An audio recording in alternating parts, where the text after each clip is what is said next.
እንደምናለህ እንደሰነበትክ እንዴት አለ እንግዲህ ከኡጋንዳ መልስ ዳግም ተገናኝተናል ያው ኡጋንዳ የርክበትን ባለፈው ገልጸናል በድጋሚ እንኳን ደስ አለ ለማለት ወዳለው እንግዲህ ህዝባዊ ሚተኝነት ኢትዮጵያ ውስጥ እየተስፋፋ ነው ምናልባት በህዝቡ የተጀመረው አሁን ደግሞ ዛሬ በዩኒቨርሲቲ ተማሪዎች የራሳቸውን ጥያቄ ይዘው በዩኒቨርሲቲ ግቢያቸው ውስጥ ተቃውሟቸውን እያሰሙ ይገኛሉ እንደው ጠቅለል ባለ ሁኔታ ወደ ዝርዝሩ መጣለው ህዝባዊ ሚተኝነቱን የኢትዮጵያን ጉዳይ ግን እንዴት እያየው ነው አጠቃላይ ሁኔታውን ስትመለከት ሀገሪቱ ወዴት ያመራች ነው ያለችው አገዛዙም መልስ እየሰጠ አይደለም በእሳት ላይ ቤንዚን የማርከፍከፍ አይነት እርምጃዎችን ነው እየወሰደ ያለውና በተስፋ መቁረጥ ይሁን በሌላ ምክንያት የሚታወቅ ነገር የለም ለማንኛውም አጠቃላይ ሁኔታውን እንዴት እያየ ነው ያሬድ አመሰግናለሁ መሳይ ስለጋበስከኝ በመጀመሪያ አድማጮችን ይቅርታ መጠየቅ ፈልጋለሁ ትንሽ ድምጼን ያዛርጎኛል የአውሮፓ ቅዝቃዜ ከአፍሪካ እንደመጣው የአውሮፓ ቅዝቃዜ ነው የተቀበለኝ ስለዚህ ትንሽ ጉንፋን ነገር ይዞኛል ለማንኛውም የኢትዮጵያ ሁኔታ እውነት ለመናገር ብዙ ነገሮች የመጨረሻው ጫፍ ላይ እየደረሱ ያሉበት ሁኔታ ነው ያለው ያገዛዝ ስርዓቱ በመላ ሀገሪቱ ህግና ስርዓትን ማስከበር ያቃተው ደረጃ ላይ ደርሷል በአሪሲ እንኳን በተከታታይ የተፈጸሙትን ግድያዎች እናስታውሳለን አሁን ያለፈው የፊታችን ቅዳሜና አርብ ራሱ በአውቶቡስ የሚጓዙ በዛው መስመር በአውቶቡስ የሚጓዙ ሰዎች አውቶቡሱ እንዲቆም ተደርጎ የአማራና የኦርቶዶክስ ተወላጅ የሆናችሁ ውረዱ ተብለው ወደ 31 ሰዎች ታግተው ወደ ጫካ ተወስደዋል ፊታቸውን በሸፈኑ ታጣቂዎች ከዛ ውጪ ግን የአገሪቷ ውስጥ ያለው የኑሮ ሁኔታ ህዝቡ መኖር እኔ ኢትዮጵያ ውስጥ በተለያዩ ክልሎች ካሉ ሰዎች ጋር በቀላሉ ገናኛለውና መኖር የማይቻልበት ደረጃ ላይ ነው የተደረሰው መሳይ ሰው እንደ ኢትዮጵያ ህዝብ ግፍን የተሸከመ በዚህ በዛሬው ባለንበት ወቅት ውስጥ እንደ ኢትዮጵያ ህዝብ ግፍን የተሸከመ ለመንግስት ትልቅ እድል የሰጠ የታገሰ ህዝብ በአለም ያለ አይመስለኝም የቅድም የጠቀስከው የነዳጅ ጭማሪው አሁን እንኳን ገና የሚመጣው ጭማሪ ተወውና ኢትዮጵያ ውስጥ ያለው ችግር በብዙ መንገድ አንደኛ የግጭት አዙሪቱ በጣም በተሰራፋበት መንግስት አብዛኛውን የሀገሪቷን ክፍል በአግባቡ ማስተዳደር የማይችልበት ታጣቂ ኃይሎች በአማራ ክልል በኦሮሚያ ክልል በጣም ሰፊ ቦታዎችን በቁጥጥራቸው ስር ጭምር ያዋሉ ያለበትና በአጠቃላይ ግን አፈናው መረን ጭምር የለቀቀበት ሙስናው ከቁጥጥር ውጪ የወጣበት አደገኛ ሁኔታ ነው እየተፈጠረ ያለውና አይ ቲንክ አሁን ሰሞኑን የምናያቸው ምልክቶች በተለያዩ የደቡብ አካባቢዎች አሁን ደግሞ በዩኒቨርሲቲዎች ውስጥ የተጀመረው ቁጣ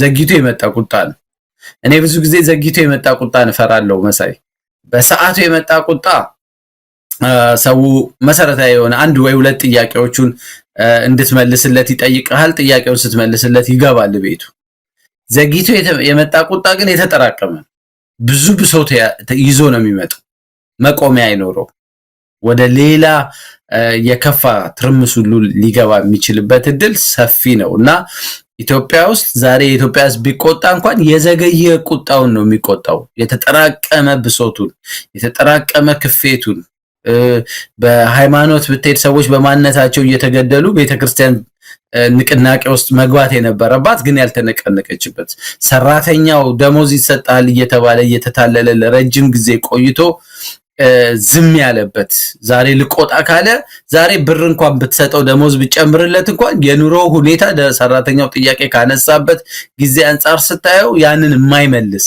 የሐኪሞቹን ቁጣ እንዴት አድርጎ መንግስት የመለሰበት መምህራኖች በየቦታው ደቡብ ብዙ ቦታዎች ላይ ለ3 ወራት ለ4 ወራት ደሞዝ ሳይከፈላቸው ሰራተኞች ታግሰው ቁጭ ያሉበት ተማሪው ወደፊት ተስፋውን የሚያጣበት ዛሬም በአግባቡ ጥራት ያለው ትምህርት የማያገኝበት እጣ ፈንታው አደጋ ውስጥ የወደቀበትን ጊዜ ለአመታት ታግሶ ዝም ያለበት ወቅት ነው ስለዚህ ኢትዮጵያው ዛሬ የሚመጣው ቁጣ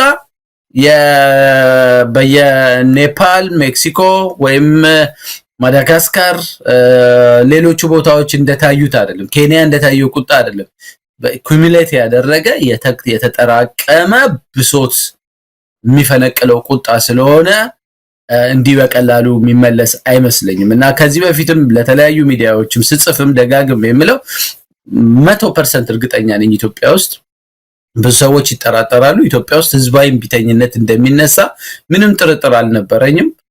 አሁን የምናያቸው ምልክቶች በአጭር ጊዜ ውስጥ ተስፋፍተው በመላ ሀገሪቷ ትልቅ ህዝባዊ ቁጣ እንደሚነሳ ምንም ጥርጥር አይኖረኝም መሳይ። እንግዲህ ያሬድ እንደው የዩኒቨርሲቲውን ለብቻ አድርገን እንመልከተውና በቅድሚያ ሰሞኑን ስለነበረው ህዝባዊ እምቢተኝነት በተለይ በተለያዩ ከተሞች መምህራን ለብቻቸው ያደረጉት የሥራ ማቆም አድማን ጨምሮ የተለያዩ እንቅስቃሴዎች በዋናነትም በሲዳማ ክልል በሃዲያ እንደዚሁም በቤኒሻንጉል ጉሙዝ ክልልም በሥራ ማቆም አድማ የተገለጸ የመምህራን ተቃውሞ እንደነበረ የምናውቀው ጉዳይ ነው። በሌሎች አካባቢዎች ጥያቄዎቹ የተለያዩ ሊሆኑ ይችላሉ። ለምሳሌ በአርባ ምንጭ አንድ ሰው ግድያ ጋር ተያይዞ ነው ሰው ፍትህ ለመጠየቅ አደባባይ የወጣው። በጋምቤላም እንደዚሁ ተመሳሳይ ነው። ግን ምንም ይሁን ምን ጥያቄው ሰው አደባባይ የወጣ የፍትህ ጥያቄ እያነሳ ነው የሚገኘው። እስቲ እነን የህዝባዊ እምቢተኝነት እንዴት ተመለከቷል? አፋርም ብትመለከትም ተመሳሳይ ተቃውሞ ላይ ነው የሰነበቱት። ምንድነው ኑሮ ከብዶናል፣ መብላት አቅቶናል፣ ርቦናል፣ ጠምቶናል የሚል መፈክር ይዘው ወጥተዋል የአፋር ዜጎቻችን። ከዚህ አንጻር ተነስተን በየአካባቢው የሚታየው የህዝብ ጥያቄን እንዴት ተመለከተዋል? የተበታተነ ይመስላል፣ ግን መቋጠሪያው አንድ ነው። የአገዛዙ የጭቆና በትር ነው ይሄን ሁሉ ህዝብ በቁጣ አደባባይ እንዲወጣ ያደረገውና እስቲ ጥያቄዎቹን መነሻ አድርገህ ህዝባዊ እምቢተኝነቱን እንዴት ትገልጸዋል? አዎ ትልቁ ነገር መሳይ ኢትዮጵያ ውስጥ ለመቆጣት ምክንያት የሌለው ህዝብ የለም። ኢትዮጵያ ውስጥ ያልተበደለ የማህበረሰብ ክፍል የለም። ከአንድ የሀገሪቷ ጫፍ ሌላ የሀገሪቷ ጫፍ ብትሄድ ምናልባት አንዳንዶቹ በደሎች በባህሪያቸው አንድ አይነት ናቸው። ለምሳሌ ከደሞዝ ጋር የሚነሳው ጥያቄ ሐረርም ያለው፣ ጋምቤላም ያለው፣ አርባ ምንጭም ያለው፣ መቀሌም ያለው በመንግስት መዋቅር ስር ያለው ሰው እኩል ነው እየተሰቃየ ያለው። የኑሮ ውድነቱ በመጀመሪያ ደረጃ በሁሉም የኢትዮጵያ ግዛት ውስጥ ያሉ የማህበረሰብ ክፍሎችን እኩል የኢኮኖሚ አፈና፣ የኢኮኖሚ ጭቆና ውስጥ የድህነት ጥግ ወስዶ ስቃይ እንዲያዩ፣ ልጆቻቸውን በአብልተው ማደር እንዲሳናቸው፣ የቤት ኪራይ መክፈል እንዲያቅታቸው ጭንቀት ውስጥ ማህበረሰቡ እንዲገባ አድርጓል። በዚህ ውስጥ 130 ሚሊዮን የሚሆነው የኢትዮጵያ ሕዝብ ከጥቂት ጊዜና ሁኔታ ተመቻችቶላቸው በየቀኑና በሰዓታት በድለላም በተለያየ በጉቦም በመቶ ሺዎች ከህዝብ ላይ እየጋጡ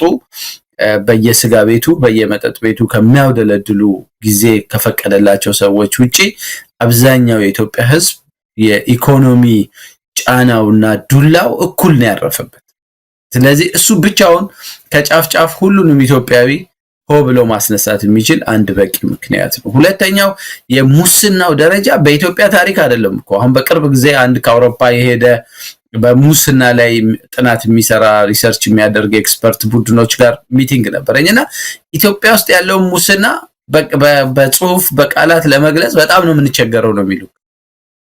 ብዙ አፍሪካ ሀገሮችም የከፋ ሙስና አለ። ኢትዮጵያ ውስጥ ዛሬ ሙስና ያገዛዝ ስርዓቱ ለቢሮክራሲው በመዋቅሩ ስላሉ የመንግስት አካላት ደሞዝ ሰጥቶ እንዳያምጹ ምን እንዳይሉ ማያስ ስለማይችል ከህዝቡ እየነጠቃችሁ ብሉ ብሎ ፍቃድ የሰጠ ነው የሚመስል። በቃ ነጥቃችሁ ሰርቫይቭ አድርጉ እኔን ግን ደግፉኝ ብሎ ዝረፉ እኔ ፊቴን አዞራለሁ ለጊዜው ብሎ በዛ የተስማማ ነው የሚመስልና ኢትዮጵያ ውስጥ ሙስና መጠየቅ፣ ህዝብን አምጣ ብሎ ገንዘብ መጠየቅ በፊት ለፊት ነው የምትጠየቀው። አሁን በቅርቡ የኤልያስ መሰረት ሚዲያ ያወጣውን የሙስና አይነት ብታይ የዚህ የጤናና የምግብ አቅርቦት ፍቃድ ላይሰንስ ለመቀየር ሰዎች በ100,000 ነው ላይሰንሳቸውን ለመቀየር ለማሳደስ የሚጠየቁት። እና የመጀመሪያው ዴስክ ኃላፊ ጋር ስትሄድ አለቃዬ ጋር ሂድ ይልሃል። አለቃው ጋር ስትሄድ ምሳ ሰዓት ላይ እንገናኝ ብሎ ወክ እያደረገ የባንክ አካውንት ልስጥህ ይሄን ያህል 100,000 አስገባ ከዛ ይታደስልሃል በደቂቃ ካልፈለክ ተወው ነው የሚለው። ስለዚህ ይሄ በደንብ በቃ መንግስት የፈቀደው አይነት የሙስና አይነት ነውና አገር እዚህ ደረጃ ላይ ሲደርስ ወደ ፌልድ ስቴት ነው እየመጣ ያለው ማለት ነው። እነዚህን የኢኮኖሚውን ከሙስና ጋር የተያያዙትን ጫናዎች ተዋቸውና የሰብአዊ መብት ጥሰቱ ደግሞ በኢትዮጵያ ታሪክ እንደዚሁ ሆኖ በማያውቅ ሁኔታ ነው የሆነው እና የጸጥታ አካላት መሳይ የሙስናውን ከመደገፍም አልፈው አንዳንዱን ቦታ ላይ አፈና አሁን ከሁለት ሳምንት ሆኖታል እኔ ኡጋንዳ ያለው አንድ ኬንያዊ ኤክስፐርት ታፍኖ የመንግስት ሰዎች አደራዳሪ ሆነው ገብተው የኬንያ ጠቅላይ ሚኒስትር ሁሉ ወጥቶ ፍለፊ ፕሬዝዳንቱ ሲናገር ነበር ሁሩ ኢትዮጵያ ውስጥ ሰዋችን ታፍነውብን ከመንግስት ሰዎች ጋር የኛ ኤምባሲ ሰዎች አብረው ተደራድረው ወደ ኒርሊ $30,000 ወደ በኬንያ ወደ 3 ሚሊዮን ሺሊንግ የኬንያ መንግስት እና ካምፓኒው ከኢትዮጵያ መንግስት ሰዎች ጋር ተደራድረው በህጋዊ መንገድ ገንዘቡ ተከፍሎ ነው ሰዎቹ የተለቀቁ ስለዚህ ይሄስ በቃ የለየለት ስርዓት አልበኝነት ኢትዮጵያ ውስጥ ተፈጥሯል ይሄ ደግሞ ሁሉንም ህዝብ ስጋት ውስጥ ስለከተተው የኢትዮጵያ ህዝብ እንደውም በብሔር በሃይማኖት ተሰበጣጥሮ አደጋ ውስጥ ነው ሊበታተን ነው ያልከውን ህዝብ ብሶቱ እነዚህ የጋራ የሚያስተሳስሩ ብሶቶች ተፈጥረውለታልና ባህሪያቸው ቢለያይም መምህር በለው የትም ያገሪቷ ክልል ውስጥ ያለ መምህር በድህነት እየተሰቃየ ነው ያለ ስለዚህ አሪሲ ላይ ይሁን ሲዳማ ላይ ይሁን የትም ቦታ ላይ ያሉ መምህራኖች የሚያነሱት ቁጣ ሌላ አካባቢ ያለው መምህር ቀንና ሁኔታ ነው የሚጠብቅ ስለዚህ ኢትዮጵያ ውስጥ በዩኒቨርሲቲዎች አካባቢ ያለው ሁኔታ ተማሪውን ለአመጽ በበቂ ሁኔታ ያስነሳል ሁሉም ዩኒቨርሲቲዎች ውስጥ ያሉ ተማሪዎች ናቸው ቪክቲም የሆኑት ስለዚህ በቂ ግራውንድ አለ ብቻ ሳይሆን ከበቂ በላይ ያለፈ የተትረፈረፈ ምክንያቶች በየቦታው አሉ እንትኑ ሊለያይ ይችላል ዛሬ አንድ አካባቢ የትም ቦታ ላይ በተለይ እንዲበታተን እንዲሰበጣጠር አብረው እንዳይቆም ብዙ በተሰራበት ድሮ መሳይ የኢትዮጵያ መምህራን ማህበር በመላ ሀገሪቱ ያሉ መምህራኖችን ይዞ የማንቀሳቀስ አቅም ነበረው የሰራተኛው ማህበር ሌሎችም እንደዚሁ የሙያ ማህበራት አሁን እነሱን ሁሉ ሆን ተብለው እንዲበጣጠሱ ስለተደረገ በየአካባቢው ትናንሽ ንቅናቄዎች ሊጀምሩ ይችላሉ ግን ምንም ጥርጥር ውስጥ ማልገባው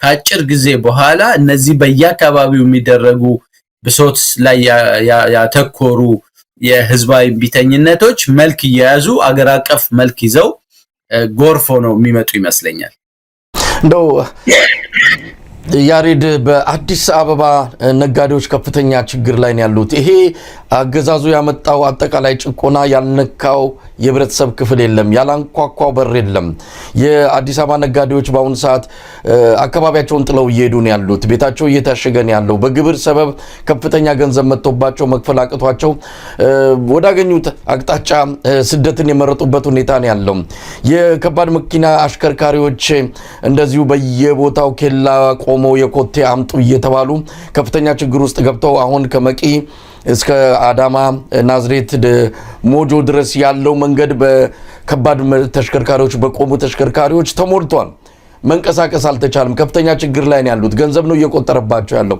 የኮቴ አምጡ ይባላሉ በትንሽ ኪሎሜትሮች ርቀት ነው ገመድ እየተዘረጋ የኮቴ አምጡ የሚባሉትና ቀደም ሲል እንዳልከው ማገዛዙ ዘርፋችሁ ብሉ ወደኔ እንዳትመለከቱ ስለተባሉ ከወረዳ ዞን ያሉ የጸጥታ መዋቅር ጭምር ሚሊሻው ሁሉም ተሰብስቦ ዘረፋ ውስጥ ገብቷልና ከፍተኛ ምሬት ውስጥ ያለው የተለያየው የህብረተሰብ ክፍል ስለዚህ ያልተነካ የለም ሁሉም ሊወጣ የሚችልበት ከባባዊ ሁኔታ ነው አብይ አህመድ እየፈጠረ ያለው ነገር ግን ደግሞ ኢትዮጵያ በብሔር ክፍፍል ውስጥ የቆየች ሀገር ናት በዘር በጎሳ በተዋቀረ መንግስታዊ ስርዓት ውስጥ ነው የሰነበተችው ያ የፈጠረው ተጽዕኖ አለ ባለፈው ባኪሞች በህክምና ባለሙያዎች ተቋሙ ጊዜ የምታስታውሰው ነው አንድ ቦታ ላይ በጣም ጠንክሮ ይታያል ሌላ ቦታ ላይ አይታይም ይሄ ብሔር ክፍፍል ያመጣው ይሄ ስርዓት የኛ ነው የሚሉ በብሔርም በሃይማኖትም ራሳቸውን የሚገልጹ ሰዎች ሊከላከሉት እየተጎዱ ችግር እንዳለ ያወቁ ግን ስርዓቱ እንዳይወድቅ የሚያደርጉት ነገር በተወሰነ ደረጃ አንድ አይነት የተባበረ ድምጽ እንዳይወጣ አድርጓል አሁንም በተለያዩ ቦታዎች መምህራን እንደ ችግራቸው እንደመጣባቸው አደጋ ድምጻቸውን እንዳያሰሙ እንደነዚህ አይነት ሰዎች ካድሬዎች የመንግስት ሰዎች ችግሩ ያለባቸው ግን ደግሞ ለመንግስት ታማኝነታቸው የሚያሳዩ ሰዎች ተሰግስገዋል እንደነዚህ አይነቱ አካላትን እንዴት ነው መከላከል የሚቻለው?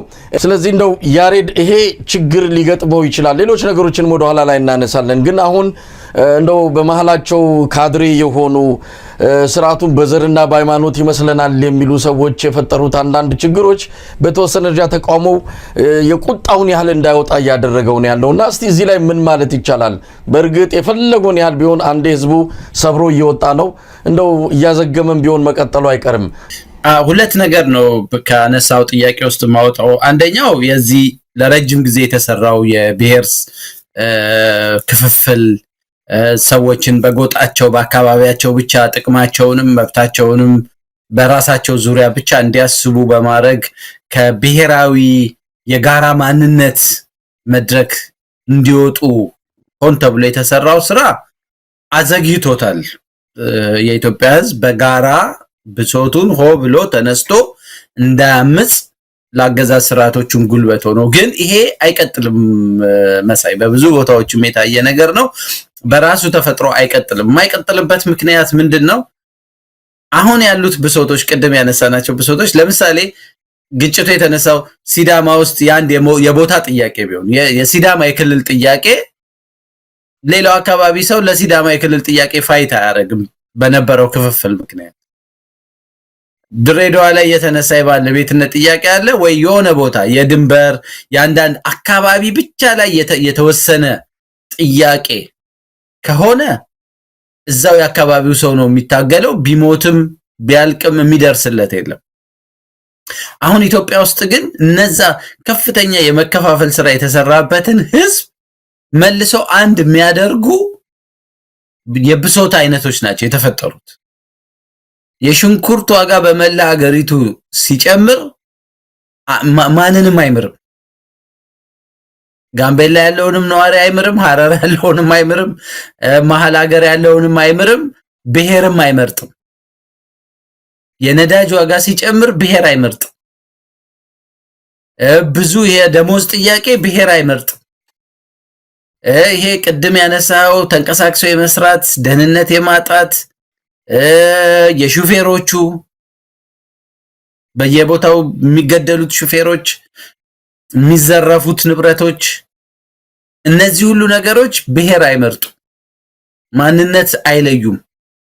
እዛ ቦታ ላይ የተገኘ የኢኮኖሚ ጫና አንዱ ትልቁ እንትን ምንድነው በሀገር ላይ የሚመጣ በተለይ በመንግስት ፖሊሲ ክሽፈት ምክንያት የሚመጡ የኢኮኖሚ ጫናዎች ኤክስ ዋይ ዜድ አይሉም፣ ሁሉንም ነው እኩል የሚጎዱ። ስለዚህ ያ ሁሉ የኢትዮጵያን ህዝብ ለመበታተን የተሰራው ስራ ላይ እነዚህ የመጡት ብሌሶች እንትን ጉዳቶች እንደ ላይክ ብሌሲንግ ዲስ ጋይስ የኢትዮጵያን ህዝብ መልሶ እንደገና ወደ አንድ ፕላትፎርም እንዲመጣ የሚያደርጉ ናቸው። ስለዚህ አሁን ለጊዜው አብሮ ቦንድ የሚያደርገው ተቋማዊ መተሳሰሪያዎቹ ተመተዋል፣ ኔትወርኩ ተመቷል። ግን ነገ ከነጎዲያ በየመንደሩ አንድ አይነት ጥያቄ ይዞ የሚወጣው ህዝብ መናበብ ይጀምራል። ምክንያቱም በአንድ አይነት ዱላ ነው የተመታው።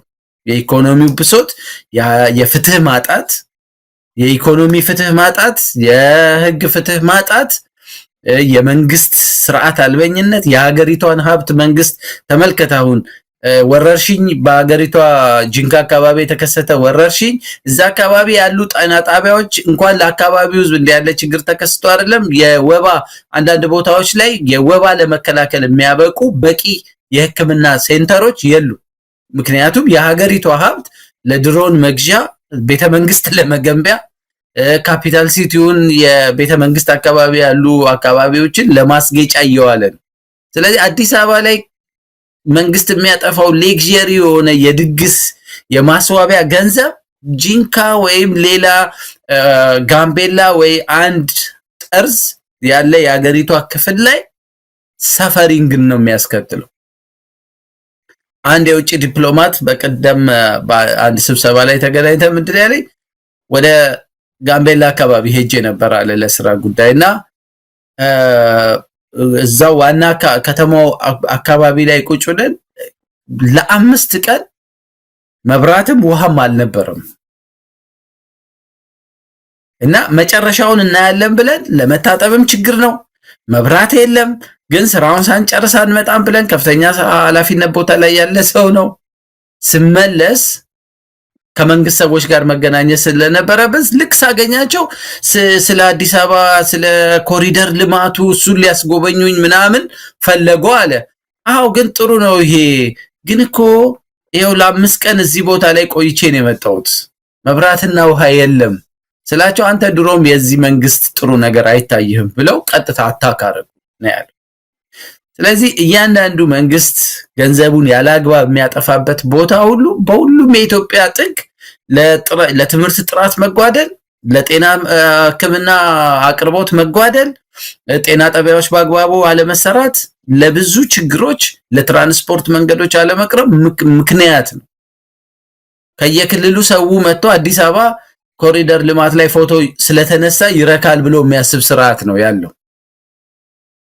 ስለዚህ ይሄ የኢትዮጵያን ህዝብ መሳይ አንድ ያደርገዋል እና የአጭር ጊዜ ነገር ነው። ሁለተኛው ያነሳው በመንግስት መዋቅር ውስጥ የተሰገሰጉት ሆድ አደሮች በተለያየ ጥቅም በስራ ያለ ብቃታቸው ያለ ዕውቀታቸው በየቦታው ተሰግስገው ግን ደግሞ ህዝቡን አላፈናፍን ያሉ ሰዎች በቁጥር ብትወስዳቸው እኮ መሳይ ያገዛዝ ስርዓቱን እንደው 10 ሚሊዮን ሰው ይደግፈዋል ብትል ከ130 ሚሊዮን ህዝብ ቁጥር ጋር ስትወስደው እዚህ ግባ የሚባል አይደል።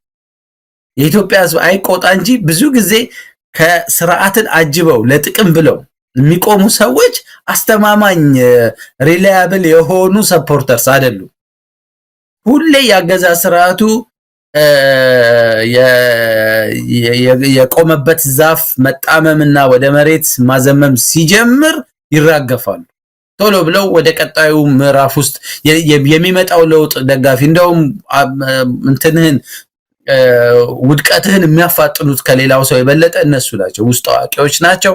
ለጥቅም ነው የቀረቡህ። የዓላማ የምናምን ኮሚትመንት አይደለም ያላቸው። አይምሯቸው ወደ የትኛውም አካባቢ ለመተጣጠፍ ችግር የለበትም። ስለዚህ እነዚህ ሰዎች ሁሌ ፊውቸራቸውን ነው የሚያዩት። ስርዓቱ ዛሬ ደህና ከመሰላቸው አብረው ይቆማሉ፣ ሰውን ይገዳደራሉ። ሁኔታውን ሲያዩት ግን ህዝቡ የማይቆም መስሎ ሲሰማቸው የራሳቸውን ደህንነት ነው የሚያስቀድሙት፣ ስርዓቱን አይደለም። አካባቢያቸውን ይለቃሉ ወይ ከህዝቡ ጋር አብረው ይሰለፋሉ። እንደ ትልቅ ችግር አልቆጥራቸውም። ከኢትዮጵያ ህዝብ ቁጥር አንጻር ብዙ አይደሉምም። ስጋቶች ችግር ይፈጥራሉ። ግን ይሄ ቆርጦ የሚወጣው ተማሪ የዩኒቨርሲቲ ተማሪዎች ሲያምጹ እኮ እዛው ዩኒቨርሲቲ ውስጥ ግራጁዌት የማያደርጉ ተማሪዎች ነበሩ ለመንግስት ሁሌ ሪፖርት የሚያደርጉ፣ ግን አያስቆሙትም አመጹን ሁል ጊዜ። ስለዚህ እኔ እንደ ትልቅ ስጋት አልቆጥራቸውም እነሱን መሳይ። ያሬድ እንግዲህ ወደ ዩኒቨርሲቲ ጉዳይ እንምጣ። ምናልባት እመለስበታለሁ። ያ አጠቃላይ ህዝባዊ ቢተኝነቱ እንግዲህ በምን መልኩ በተደራጀና ሀገራዊ ለውጥ በሚያመጣ መልኩ የተበታተነ እንዳይሆን ነገ ከነገ ወዲያ ሀገርን አደጋ ላይ በማይጥል በአንድ ወጥ በሆነ ጥያቄ የህዝብ ጥያቄ ግቡም ውጤቱም ለሁሉም የኢትዮጵያ ህብረተሰብ ክፍል እንደዚሁ ሀገራዊ ለውጥን በሚያመጣ ድምዳሜና መጨረሻ እንዲጠናቀቅ ምን መደረግ አለበት የሚለው በጣም አሳሳቢ ጉዳይ ስለሆነ እሱንም እናነሳለን። እስቲ ወደ ዩኒቨርሲቲዎች እንምጣ። እንግዲህ ዛሬ በተለያዩ ዩኒቨርሲቲዎች ተቃውሞ ተቀስቅሷል። በአምቦ ዩኒቨርሲቲ፣ በአርሲ ዩኒቨርሲቲ፣ በመቱ፣ በመዳወላቡ አሁን እንደምንሰማው ከሆነ ዩኒቨርሲቲ ቁጥራቸው እየጨመረ ነው ያለው። በሌሎች አካባቢዎች ከኦሮሚያ ውጭም ባሉ ዩኒቨርሲቲዎችም እንደዚሁ ተቃውሞ እየተነሳ ነው ያለው። ወረቀቶች ተበትነዋል።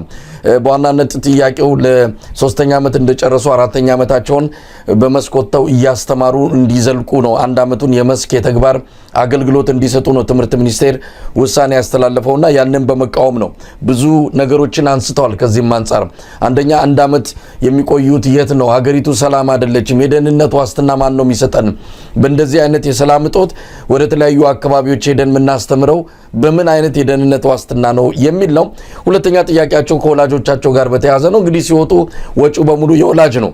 እንግዲህ ቤት ኪራዩንም ጨምሮ እዛ አጠቃላይ የሚገለገሉበትን የሚያድሩበትን የሚበሉበትን ወላጅ ነው። ወላጅ አሁን ባለው የኑሮ ሁኔታ እንዴት ነው እኛን ይህን ሁሉ ችሎ ወደ መስክ እንድንወጣ የሚያደርገው? ለወላጆቻችንም አስቡ የሚል ነው። ሶስተኛው ከትውልድ አንጻር ነው። በቂ የሆነ ልምድ በቂ የሆነ ትምህርት አልቀሰምንም። ሌላውን ልናስተምርበት የምንችልበት አቅም ላይ ልምድ ላይ አልደረስንምና ይሄ በትውልድ መጫወት ነው በሚል አርቆ አስተዋይነትም ጭምር ነው። ይሄ ብቻ አይደለም፣ ሌሎች ጥያቄ መብት ጥያቄዎችንም አንስተዋል። ምናልባት መነሻ ሊሆን ይችላል እንጂ ጥያቄው የገዘፈ ነው፣ የተጠራቀመ ብሶት አለ። አሁንም ቀደም ሲል ያነሳሁት የብሔርና የሃይማኖት የመንግስት ወገንተኝነት ያላቸው አንዳንድ አካላት ችግር እየፈጠሩ ቢሆንም ነገር ግን አብዛኛው ተማሪ ወጥቶ ተቃውሞን እየገለጸ ነው። አሁን በግቢያቸው ነው። ምናልባት ወደ አደባባይ ወጥተው ከህብረተሰቡ ጋር ተቃውሟቸውን ሊያሰሙ ይችላሉ። አብረን የምናየው ነው። ግን አጀማመሩን እንዴት አየው ያሬድ? መሳይ ያው ሁልጊዜ የዩኒቨርሲቲ ተቃውሞዎች አንድ የውስጥ መነሻ ነው ይኖራቸዋል። ከዚህ በፊት ለምሳሌ የሚቀርብልን ምግብ ጥሩ አይደለም፣ ወጥ ቀጠነም ብለው ሊነሱ ይችላሉ። ግን መጨረሻው ግን ብዙ ጊዜ ትልቁን ሀገራዊ ጉዳይ የሚገፋ ይሆናል። በዩኒቨርሲቲዎች ውስጥ በመሃል ነው ለተወሰኑ ዓመት ይሄን እድል ያጣ ነው ኢትዮጵያ ውስጥ ተማሪውንም ሆን ተብሎ ለመከፋፈል ምን ለማለት ብዙ ስራ ስለተሰራ እንጂ ወሳኝ የሆኑ ሀገራዊ ጉዳዮች ብዙ ጊዜ አመጽ የሚነሳው ከዩኒቨርሲቲዎች ነው እና ተማሪዎች ምናልባትም ዩኒቨርሲቲ ውስጥ አንድ ተማሪ በፖሊስ ተደብድቦ እሱ ሊሆን ይችላል ምክንያት የሚያደርጉት፣ ግን ውስጣቸው የያዙትን የሚብሰከሰኩበትን የቤተሰቦቻቸውን በደል የማህበረሰባቸውን ጥያቄ ሁሉ ነው ይዘው የሚመጡት በኋላ ላይ። አንድ እሱ ነው። ሁለተኛ አሁን የአርሲ ዩኒቨርሲቲ ዛሬ በቪዲዮ ላይ ይናገሩ የነበረው ነገር ፍትህ በመላው ኢትዮጵያ ለሚገኙ ዩኒቨርሲቲዎች ነው የሚሉት። ይሄ የአንድ አይነት የመሳሳብ የጋራ ችግር አለን። ስለዚህ በመላው ኢትስ አ ኮል በራሱ ላይ የጥያቄን ብቻ ለመንግስት የቀረበ ሳይሆን በመላው ኢትዮጵያ ያላችሁ የዩኒቨርሲቲ ተማሪዎች ለምናነሳው የመብት ጥያቄ አብራችሁን ቁሙ የሚልም ጥሪ ነው። ስለዚህ አንድ እሱ በጣም ፖዚቲቭ የሆነ ጥሩ ነገር ነው። የተነሳ ትኩረት የተደረገበት አመጽ የተነሳበት ዋናው ቁልፉ መነሻ አንተ ያነሳው ጥያቄ የአንድ ክልል ወይም የአንድ ዩኒቨርሲቲ ኢሹ አይደለም። በመላ አገሪቷ ያሉ የዩኒቨርሲቲዎች ተማሪዎች ጥያቄ ስለሆነ ሁሉም ያነሱታል ጥያቄው። እሱ ሁሉም ውስጥ አመጹ እንዲነሳ ምክንያት ይሆናል። ከዛ በኋላ ግን ወደ መንገድ ከተወጣ በኋላ ብዙ ጥያቄዎች ነው። አንደኛ የአገዛዝ ስርዓቱ እንዴት ነው ሪስፖንድ የሚያደርገው? ምን አይነት ምላሽ ይሰጣል? ተማሪዎቹ ምን ያህል ኮሚትድ ናቸው? አሁን በምናየው ሁኔታ የአገዛዝ ስርዓቱ ኃይል ነው የሚጠቀመው፣ ተኩስ ነው የሚጠቀመው። እንዲህ ያለው ነገር ደግሞ ለአመጹ መቀጣጠል ራሱን የቻለ ምክንያት ነው የሚሆነው። ስለዚህ ይሄ ተማሪዎቹ ያነሱት ጥያቄ ለምሳሌ አምቦ ዩኒቨርሲቲ ውስጥ በተፈጠረ የአስተዳደር ችግር ምክንያት ብቻ የተነሳ ጥያቄ ቢሆን እዛው አምቦ ነው የሚቀረው። በድሮ ሁኔታ የአምቦ ተማሪዎች ጥያቄ መልስ ያገኝ ብሎ አለማያ ዩኒቨርሲቲ የሚወጣ ነበር። አሁን ባለው ሁኔታ የጥያቄው ባህሪ የአምቦ ዩኒቨርሲቲ ከሆነ እዛው ነበር የሚቀረው። ይሄ ግን ያነሱት ጥያቄ ሀገር አቀፍ ጥያቄ ነው። ስለዚህ በሁሉም የሀገሪቷ ክፍሎች እነዚህ አመጾች የመቀጠል እድል አላቸው። አንድ እሱ ነው። ሁለተኛ በዚህ በዩኒቨርሲቲው በእነዚህ ጥያቄዎች አያቆምም። ተማሪዎቹ እኮ የማህበረሰቡ ውጤት ስለሆኑ የኢኮኖሚው ጫና ያረፈባቸው ልጆች ናቸው። በየዩኒቨርሲቲው ለተማሪ የሚመደበው በጀት ወርዶ የአንድ ተማሪን ቀለብ እንኳን ማቅረብ የማይችል በመሆኑ የሚያገኙት እንትን በጣም አሳዛኝ ነው። በብዙ መንገድ አቅርቦቶቻቸው የተበላሹባቸውና ተማሪዎቹም ሌላው የማህበረሰብ ክፍል የተሸከማቸውን በደሎች፣ ጫናዎች፣ የደህንነት ስጋት ያሉባቸው ስለሆኑ ወደ ጠቅላላ የማህበረሰብ ጥያቄ ያድጋል። አንድ እሱ ነው። ሁለተኛው እንግዲህ እንዲህ ያሉ ነገሮች እንዳይበላሹ ጥንቃቄ የተሞላው እርምጃዎች እንዲወሰዱ ከመንግስት ውጪ ነገር ግን በህዝባዊ እንቢተኝነት ላይ አምነው ተደራጅተው የሚሰሩ አካላት ተማሪው እርስ በርሱ እንዳይጋጭ በምንም አይነት መንግስታው ሆን ተብሎ ወይ አንዱ ቦታ የሆነ ብሔር ልጆች የሆነ ገሌን ገደሉ ወይ እንደዚህ ያደረጉ ብሎ ዳይቨርት ሊያደርገው ይችላል። ከዛ ተቆጥበው ተማሪዎቹ እርስ በርስ እየተናበቡ እየተደጋገፉ በመሃላቸው ያለውን የብሔር የሃይማኖት ሌሎች ማናቸውንም በማንነት ላይ ያተኮሩ ልዩነቶቻቸውን ሁሉ አስቀምጠው በወንድማማችነት በእህትማማችነት በኢትዮጵያዊነት መንፈስ ከወጡና ሌላው የማህበረሰብ ክፍልም ደግሞ ዳር ቆሞ ተመልካች ሳይሆን የራሱን ጥያቄ ይዞ የሚከተላቸው ከሆነ ይሄ አመጽ አገሪቷን በአጭር ጊዜ ውስጥ ያዳርሳል። ቅዳሜ ቀን አሁን ያለፍነው ቅዳሜ ሜክሲኮ ውስጥ የጄንዚ ሙቭመንት ተጀምሮ ይኸው አንድ ከተማ አንድ ቦታ ነው የተጀመረው። በሁለት በሶስት ቀን ውስጥ ሙሉ ሜክሲኮን እያናወጣት ነው ያለው። ምክንያቱም የጋራ አጀንዳ ነው ያነሱትና የነዚህ ተማሪዎቹም ያነሱት የዩኒቨርሲቲ ተማሪዎች ጥያቄ የሁሉም በመላ የዩኒቨርሲቲ ተማሪዎችን ብቻ እኮ አይደለም፣ ይሄ የሃይ ስኩል ተማሪዎችንም ይመለከታል። ነገ ዩኒቨርሲቲ ሲገቡ የሚገጥማቸው ዕጣ ፈንታ ነው። ዩኒቨርሲቲ ለመግባት ያለባቸው ስቃይና ፈተና ይታወቃል።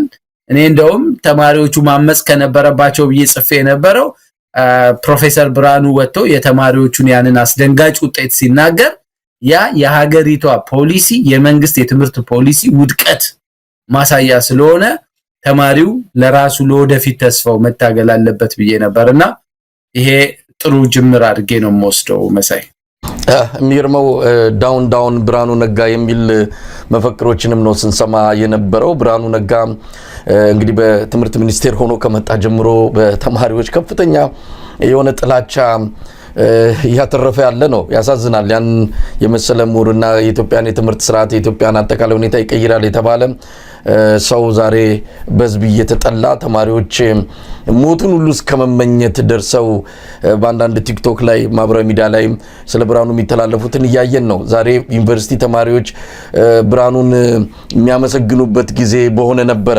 ነገር ግን የሚወቅሱበት፣ የሚረግሙበት፣ የሚያወግዙበት ዘመን መምጣቱ ለብርሃኑ ትልቅ ውድቀት ነው። ለማንኛውም አጠቃላይ ስርዓቱን ውድቀትም የሚያሳይ ነው። በነገራችን ላይ ያሬድ እነዚህ ተማሪዎች እንደውም ቀደም ሲል አንተም ብለዋል መውጣት ካለባቸው ጊዜ ዘግይተዋል። ተስፋቸውን እኮ ነው አብይ እየነጠቀ ያለው። ነገ እኮ ቢወጡ ስራ የለም። ሀገሪቱ ስራ የሌላት ሀገር አድርጓታል። አንቀጥርም ብለው እኮ በፓርላማ በይፋ የገለጹ ሰዎች ናቸው። ስለዚህ ትምህርት ተምረው ወጥተው የወላጆቻቸው ጡረተኛ ነው የሚሆኑት። ብርሃኑ ነጋ የጣላቸውን ብርሃኑ ጁላ ያነሳቸዋል እየተባለ እኮ ነው። ውትድርና ብቻ ተስፋቸው እየሆነ ነው። ማልቀስ ካለባቸው አሁን ነው ማልቀስ ያለባቸው። አንዳንዶች ጥያቄዎቻቸውን የቅንጦት ሊያደርጉት ይሞክራሉ። ሀገሪቱ በምትፈልገው እንጂ የምታስተምራችሁ እናንተ በምትፈልጉት አይደለም የምትማሩት የሚል አይነት ነገር ያመጣሉ። እንዴት ይሄ እኮ ጥያቄ የወላጆቻቸውም ጥያቄ ነው። ወላጆቻቸው እኮ በድህነት ውስጥ ነው ያሉት። የኑሮ ውድነት እኮ በአንድም ይሁን በሌላ ይመለከታቸዋል። ቤተሰቦቻቸው ከተቸገሩ እነሱም ይቸገራሉና ጥያቄዎቻቸውን ለማሳነስና አይመለከታችሁም ወይም ደግሞ ሌላ ነገር የሚያነሱ አካላት እንደው ከዚህም ከዛም ውር እያሉ ነው። ለማንኛውም ተማሪዎቹ መሰረታዊ ጥያቄዎችን ይዘው መጥተዋል። የፍትህ ጥያቄ እንደውም በፊት የነበሩ ዩኒቨርሲቲዎች እኮ የፖለቲካ ጥያቄ ሁሉ ያነሳሉ እኮ።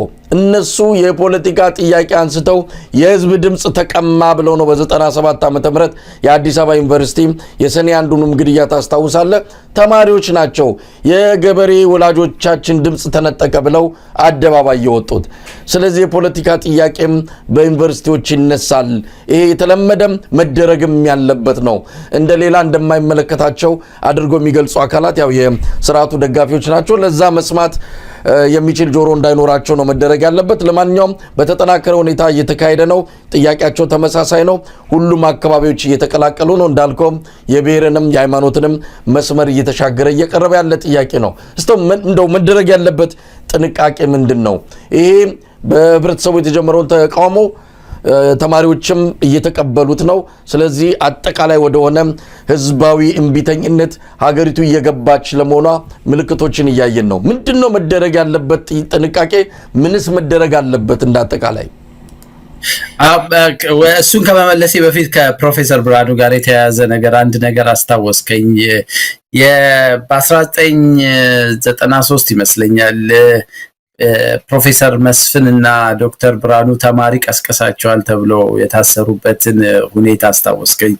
የአዲስ አበባ ዩኒቨርሲቲ ተማሪዎች ግቢ ውስጥ እነ ተክለ ሚካኤል ማለት ነው ግቢያቸው ውስጥ ስብሰባ ማድረግ የአካዳሚክ ነጻነት ተከልክለው ኢሰመጉ መተው አመለከቱ። መሰብሰብ አልቻልንም፣ ተማሪው ብዙ የሚወያይበት ይሾ አለው ግን መወያየት አልቻልንም እና ተከልክለናል ሲሉ ኢሰመጉ ብሔራዊ ሎተሪ አዳራሽ የስብሰባ መድረክ አዘጋጀና ጥሪ ያደረገ።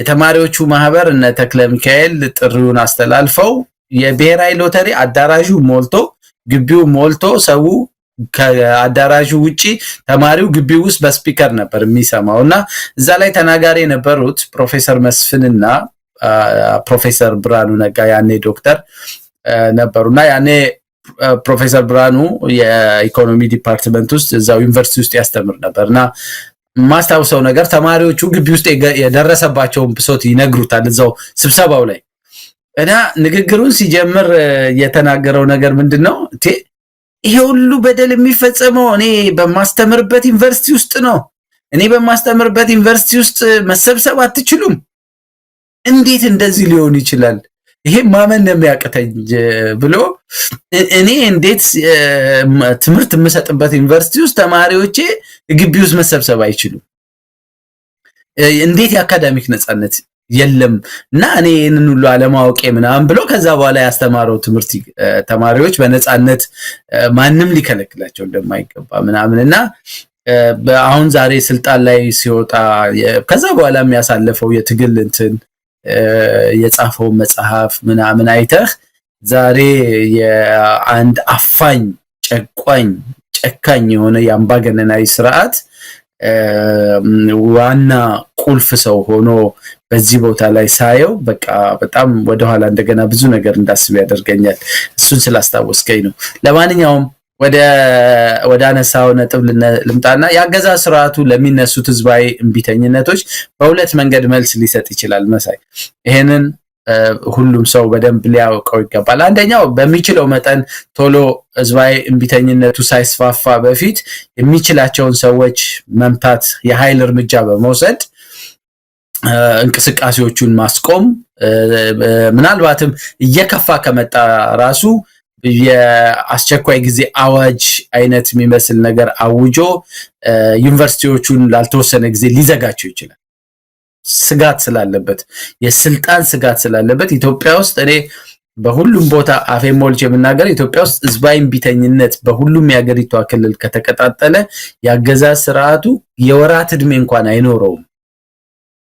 አይችልም አሁን ባለው አቅም ትጥቅ ትግል እያካሄደ ኢትዮጵያ ውስጥ ያለውን ህዝባዊ ቁጣ የአብይ አስተዳደር መቆጣጠር መልስ መስጠትም አይችልም አሁን ትልቁ ችግር አንዳንዱ ህዝባዊ ቁጣ እምትመልሰው ሊሆን ይችላል ለምሳሌ ኬንያ የግብር ጉዳይ ነው ጥያቄ የተነሳው ገና ድራፍት ላይ ነበረ ሰውየው ወደ ኋላ ሳበው ስለዚህ አትሊስት መልስ ሰጥቷል ኢትዮጵያ ውስጥ ህዝባዊ እንቢተኝነት የሚያስነሱት ጉዳዮች ግን ባገዛዝ ስርዓቱ በምንም ተአምር መልስ የሚያገኙ አይደሉም ወዶ አይደለም ነዳጅ የሚጨምርበት ስለዚህ ሊያቆም አይችልም አሁን ያለውን የኢኮኖሚ ክራይሲስ አብይ ሊያቆመው አይችልም ከአብይ እጅ አፈትልኮ ቁልቁል እየፈጠነ እየበረረ ነው ያለው ኢትዮጵያ ውስጥ አሁን ያለውን የሙስና ሁኔታ ነገ ተነስቼ ቆጣጠራለሁ እንኳን ቢል አይችልም የራሱ ስልጣን ውስጥ ያሉ ሰዎች ናቸው የሚበሉት ከቁጥጥር ውጪ ወጥቷል አብዛኛዎቹ ጥያቄዎች ከቁጥጥር ውጪ የወጡ ናቸው መሳይ ስለዚህ እንደ ኬንያ ወይ እንደ ሌላው ሀገር የመግደርደሪያ እድል እንኳን የለውም አብይ ጥያቄዎቹ ከቁጥጥር በመንግስት አሁን የሚመለሱ አይደሉም አሁን ባለው መንግስት ስለዚህ ያለው አማራጭ ጥያቄዎቹ እንደማይመልስ ስለሚያውቅ ብቸኛ ያለው አማራጭ የኃይል እርምጃን መጠቀም ብዙ ሰዎችን ማፈስ ወይ ደግሞ የአስቸኳይ ጊዜ አዋጅ አውጆ ተማሪዎቹ በየቤታቸው እንዲቀመጡና ላልተወሰነ ጊዜ ትምህርት እንዲቆም ሊያደርግ ይችላል ስለዚህ ይሄንን ቀድሞ ማሰብ የህዝባዊ ልክ ኢህአዴግም የቄሮ ንቅናቄ የተነሳባቸው ጊዜ የወሰዱት እርምጃ ነው ግን ተማሪው ወደ የመንደሩ ከሄደን በኋላ ንቅናቄውን ቀጠለ ምክንያቱም ንቅናቄው እንዳይቆም የተዘጋጁ ኃይሎች ስለነበሩ ስለዚህ ሌሎች በህዝባዊ እንቢተኝነት ላይ ኢትዮጵያ ውስጥ ለውጥ መምጣት አለበት ብለው የሚያስቡ ኃይሎች ከመቼውም ጊዜ በፈጠነ ሁኔታ ተዘጋጅተው እነዚህ ንቅናቄዎች መንግስት በሚወስዳቸው በማናቸውም የኃይል እርምጃዎችም የአፈና እርምጃም በሌላ መንገድ እንዳይቆም ማድረግ አለባቸው አንድ እሱ ነው ሁለተኛው መንግስት ሊወስድ የሚችለው ነገር በተማሪዎቹ መካከል የእርስ በርስ ግጭት እንዲነሳ እና ገላጋይ ሆኖ ሊገባ ሆን ብሎ ምናልባት የደህንነት ሰዎችን ሁሉ አስርገው አስገብተው አንዳንድ ዩኒቨርሲቲዎች ውስጥ የሆነ ብሔር ተወካይ መስለው በግሩፕ ሄደው አንድ ብሔር ሰዎችን ሊያጠቁ ይችላሉ። ወይ የሃይማኖት ሰዎችን አጥቅተው ተማሪዎቹ ከመንግስት ጋር ከጀመሩት ግጭት ይልቅ እርስ በርስ እንደገና ወደ ጎንዮሽ ግጭት እንዲመጡ እንዲያሉ ስልቶችንም ሊጠቀም ይችላል። ከዚህ በፊት ስለተደረገ በመንግስት ደረጃ እንዲያሉ የተንኮል ስራዎች ስለተሰሩ፣ ስለዚህ ተማሪዎቹም እንዲህ አይነቶቹን የጎንዮሽ ትንኮሳት ሙሉ በሙሉ ወደ ጎን ትተው ወደ ዋናው ጥያቄያቸው ላይ ወደ መንግስት ላይ እንዲያተኩሩ በሁሉም ሚዲያዎች ያለማሰለስ ብዙ ስራ መስራት አለባቸው። ሌላው ግን እንዲህ ያሉ ንቅናቄዎች ሊጠለፉ ይችላሉ በቀላሉ። ይቅርታ መሳይ ሊጠለፉ ይችላሉ በማናቸውም ሁኔታ። ስለዚህ የህዝባዊ እምቢተኝነት የሚያመጣውን ለውጥ ዝም ብሎ ያገዛዝ ስርዓቱን ለመግፊያ ብቻ ሳይሆን ኢትዮጵያ ውስጥ ሰላማዊ የሆነ ትራንዚሽን ሊያመጣ እስከሚችልበት ጥግ ድረስ ሄዶ አስቦ ከወዲሁ በሰነድ ዝግጅትም በአደረጃጀትም በስነ ልቦናም ዝግጅት ለውጥ ኃይሎች ኢትዮጵያ ውስጥ ያሉ የፖለቲካ ኃይሎችም ከኢትዮጵያ ውጭ ያሉ የለውጡን የሚፈልጉ ኃይሎች ይህ ግፊት የሚያመጣውን እድል በጥሩ ሁኔታ ኢትዮጵያን አደጋ ላይ በማይጥል በማይበታትናት መንገድ አቅጣጫ ይዞ ስርዓት ይዞ እንዲሄድ ሊያደርጉ የሚችሉበትን ነገር ከወዲሁ መነጋገር ያስፈልጋል። ታጣቂ ኃይሎች ህዝባዊ እምቢተኝነቱን ሊያሰናክሉ ከሚችሉ ነገሮች ተቆጥበው እንደውም ድጋፍ መስጠት አለባቸው። የፖለቲካ ኃይሎች የእነዚህ አይነቱን ሰላማዊ የሆኑ ህዝባዊ እምቢተኝነቶች ደግፈው ከጎን መቆም አለባቸው። ሌሎች በሲቪክ ማህበራት በሰብአዊ መብት ደረጃ የሚሰሩ ይሄ ህዝባዊ እምቢተኝነት ሲቪል ዲስኦቢዲየንስ መሳይ አመጽ ምናምን መብት ነው። እንዲህ አይነት ስርዓት አልበኛ የሆነ ለህግ የማይገዛ ለሀገሪቱ ህገ መንግስት የማይገዛ ለዓለም አቀፍ ህግ የማይገዛ ለዜጎች መብት ግድ የሌለው ስርዓትን በህዝባዊ እምቢተኝነት ለማስቆም የሚደረግ ማንኛውም አይነት ንቅናቄ ሌጂቲሜት የሆነ በዓለም አቀፍ ደረጃ ተቀባይነት ያለው እንደ አንድ የሰብአዊ መብት የሚቆጠር ትክክለኛ ድርጊት ስለሆነ ሰዎች ይሄንን አይነት ነገር ማሰብም መሳተፍንም የሆነ ህግ እንደጣሱ አድርገው መቁጠር የለባቸውም። ህግ መጣስንም ሊጨምር ይችላል ይሄ ንቅናቄ። የመንግስትን ህግ መጣስ ነገ መንግስት ከቤት አትውጡ ቢል እና የሆነ ነገር ቢደነግግ እንወጣለን፣ ግብር አንከፍልም፣ ይሄን አናረግም። ምክንያቱም የመንግስትነት ግዴታን አልተወጣህም፣ የመንግስትነት ኳሊቲ የለህም። በዛ ምክንያት መሰረታዊ መብቶቻችንን አጥተናል፣ ከሰውነት ተራ ወጥተናል፣ ተስፋችን ጨልሟል፣ ሀገራችን እየወደቀች ነው፣ ልንበታተን ነው። ስለዚህ ሀገራችንንም ለማዳን ራሳችንንም ለማዳን ህግም ምንም እንጥሳለን ቢሉ እንኳን በህዝባዊ እምቢተኝነት ላይ ያሉ ሰዎች መብት ነው። ይሄንን ሁሉም ሰው አውቆ በተለይ ዳር ቆሞ እነዚህ የሚያወግዙት ያገዛዝ ስርዓቱ ቦክስ ውስጥ ስለሚገቡ ትግሉ እነሱንም ጭምር ስለሆነ ለኔ አያሳስበኝም። ለኔ ብዙ ጊዜ የሚያሳስበኝ ሰሞኑንም እየጻፍኩት ያለውበት ሳይለንት ማጆሪቲ ነው። ብሶት አለው ከማንም በላይ ቤቱ ቁጭ ብሎ ያለቅሳል፣ ተበድሏል፣ ግፍ ተፈጽሞበታል።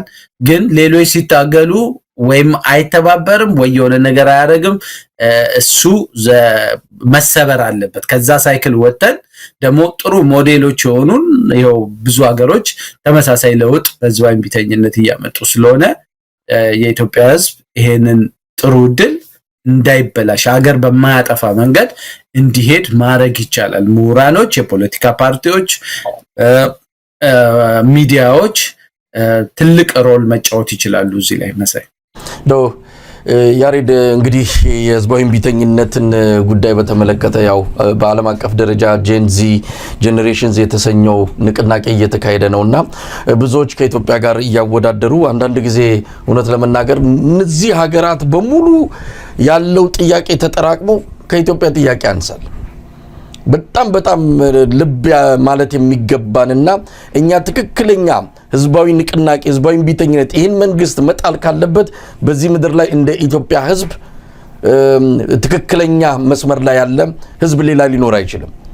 1001 ጥያቄ አለን። ይህንን መንግስት እንደውም እስካሁንም መቆየቱ በራሱ የኢትዮጵያ ህዝብ በሌላ ነገር እንግለጸው ግን የኢትዮጵያ ህዝብ አሁንም ቢሆን ዘግይቷል።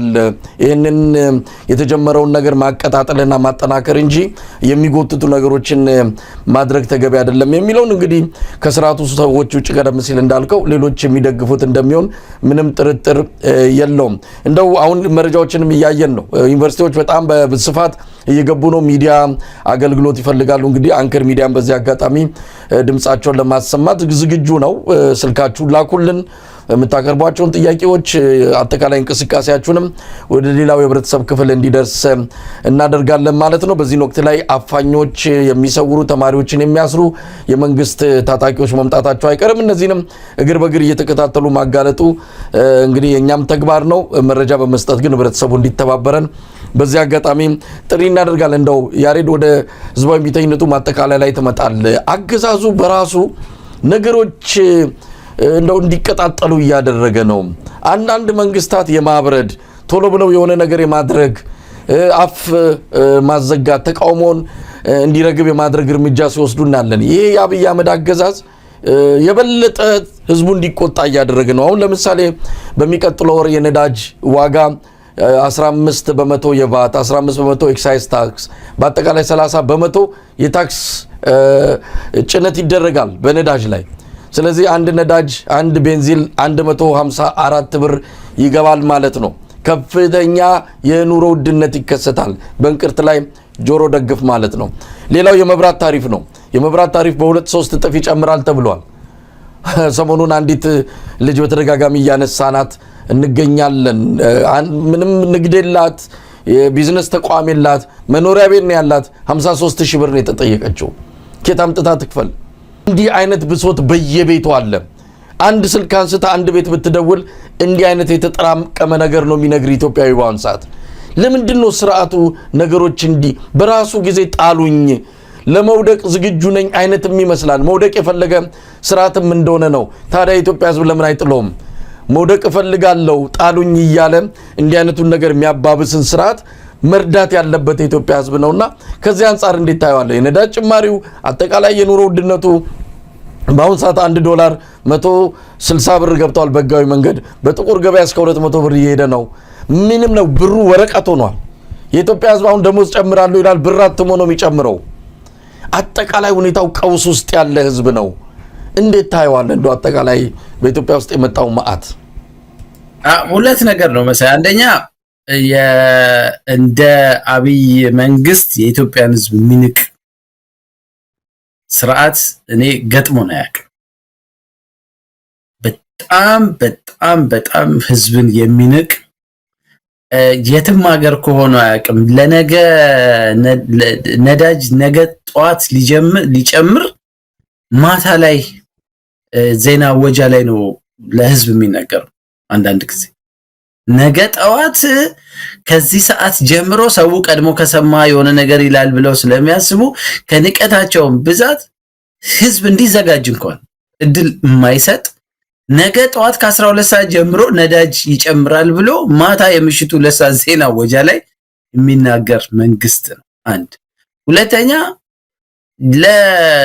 ለህግም ለህዝብም ለራሱ ምክር ቤትም እንኳን ግድ የሌለው ሰው እንደሆነ ከምታየው ምክር ቤት ቀርቦ የሚያሳየው ባህሪ የኢትዮጵያን ህዝብ ለውጥ ማታደንቁ፣ ማታሸቱ፣ ማታዩ፣ ማትሰሙ ያለ የሱ ባለስልጣናቶች ከግማሽ ሚሊዮን ሰው በላይ ከአዲስ አበባ ዙሪያ ሸገር ከተማ ብለህ አባረህ ህዝባዊ እንትን ህጋዊ ድሃን ያረኳችሁ። እኔ እንዲህ ያለ ኢንሰልት መሳይ የትም ቦታ የትም ሀገር ማንም ይሄን አይሸከምም። ኢትዮጵያ ውስጥ ስለሆነ ብቻ ነው የአብይ አስተዳደር 7 ዓመት ራሱ የቆየው ኢትዮጵያ ውስጥ ስለሆነ። ሌላ ሀገር 1 ዓመት 2 ዓመት አይቆይም እንዲህ ያለ አስተዳደር። እና ይሄ ህዝብ የጨዋነቱ ጥግ ፍርሃትም ዲፕሊ ሲቀጠቀጥ የኖረም ማህበረሰብ ስለሆነ ምንም አያመጣም የሚል በጣም ጠርዝ የረገጠ ንቀት አላቸው የመንግስት ባለስልጣናትም መንግስትም። ስለዚህ ለአንዳንድ ተመልከት አባይን እኮ ሲያስመርቅ ዊክ ቢፎር ከዳንኤል ክብረት ጋር ያዋጣችሁት ገንዘብ እዚህ ግባ የሚባል አይደለም። በቃ ያ ቀን እኮ እኔ የኢትዮጵያ ሕዝብ ገንዘቡን ያዋጣው ሁሉ አደባባይ ወጥቶ እና አንተ ነው ወይ ስንት አዋጣሃል ቢሉት ይሲ እና በብዙ መንገድ ለህዝብ ያላቸው ንቀት መገለጫ የለውም። አንዱ ይሄ ነው። ሁለተኛው ግን አንዳንድ የአምባገነን ስርዓቶች ነገሮችን መቆጣጠር የሚችሏቸው አይነት ነገሮች ሲሆኑ የሆነ ፖሊሲ የሆነ የኑሮ ጫናን የሚያስከትል ነገር አንድ ነገር ይዘው ይመጡና ግብርም ምንም ኢምፖዝ ሊያደርጉ ይሞክሩሃል። ትንሽ ቴስት ያደርጉሃል። ሰው ዝም ካለ ይቀጥላል። ሰው የሚቆጣ ከመሰላቸው ግን ስልጣናቸውን ኮስት ስለሚያደርጋቸው ቶሎ ወደ ኋላ ዊዝድሮ አድርገው ነገሩን ዳሜጅ ኮንትሮል አድርገው ይቅርታ ጠይቀው ህዝቡን ያረጋጋሉ። እንደ ኢትዮጵያ ባለው አይነት ሁኔታ ቅድም እንዳልኩት አብይ አንዳንዶቹን ነገሮች መመለስ የማይችላቸው ከአቅሙ በላይ የሆኑበት መቆጣጠር የማይችላቸው ነገሮች ሲመጡ ደግሞ አንዳንድ አምባገነኖች የሚያደርጉት ነገር እስከ ጥግ ፑሽ ያደርጉታል ሰው እና ሰው ድንገት እቃወማለሁ ካለ የአመጽ የምናምን ምልክት ካሳየ እሱን ስርዓት ሊንድ የመጣ ኃይል በሚል ቶሎ ሌብል ያደርጉህና ህግ አስከበራለሁ በሚል ሙሉ በሙሉ ያላቸውን አቅም ለመጠቀም ጉልበታቸውን ለመጠቀም የሚፈቅድ ሁኔታ እንዲፈጠር ፑሽ ያደርጋሉ። ከዛ ልክ አሁን ብዙ ጊዜ ኢትዮጵያ ውስጥ የወጡት ባለፉት አመታት የወጡ ስቴት ኦፍ ኢመርጀንሲዎች ያስቸኳይ ጊዜ አዋጆች ሁሌ ባህሪያቸው ይሄ ነው። ሆም ብለው አደጋውን እስከ ጥግ ይገፉትና ራሳቸው ችግሩንም ይፈጥሩትና ከዛ አገሪቷ አደጋው ስለሆነች ሙሉን ለመቆጣጠር ኮማንድ ፖስት ነው የሚያስፈልገው ይሉና የኮማንድ ፖስት እንደውም በፊት ፍትህ ሚኒስቴር ውስጥ ያለ ዶክተር ጌዲዮን ጢሞቴዎስ ለማንኛውም ብሎ ያስቸኳይ ጊዜ አዋጅ ድራፍት ረቂቅ በኪሱ ይዞ ነው የሚዞረው ይባላል። አብይ በጠየቀው ጊዜ በጅረት አርጎ አውጥቶ ከሰዓት ማቦች ትችላለህ ለማለት እንደዛ ይሉታል ሰዎች በኪሱ ይዞ ነው። ስለዚህ አስቸኳይ ጊዜ አዋጅ ማለት ሆም ብለህ አደጋ ትፈጥራለህ፣ ሰውን ፑሽ ታረጋውና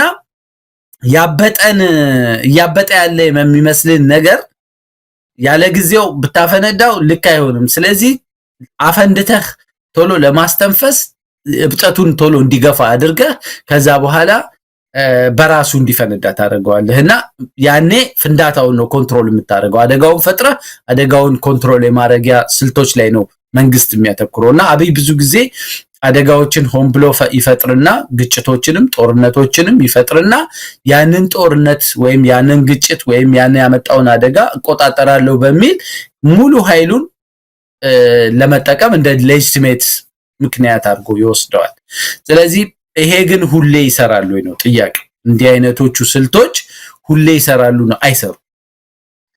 የማይሰሩት ለምንድን ነው? እስካሁን ድረስ ያስቸኳይ ጊዜ አዋጅም ስታውጅ፣ ፖሊስም ስታወጣ፣ ነዳጅም ስጨምር፣ ምንም ስትል ዝም ነው ያለ ይሄ ኢትዮጵያ ህዝብ።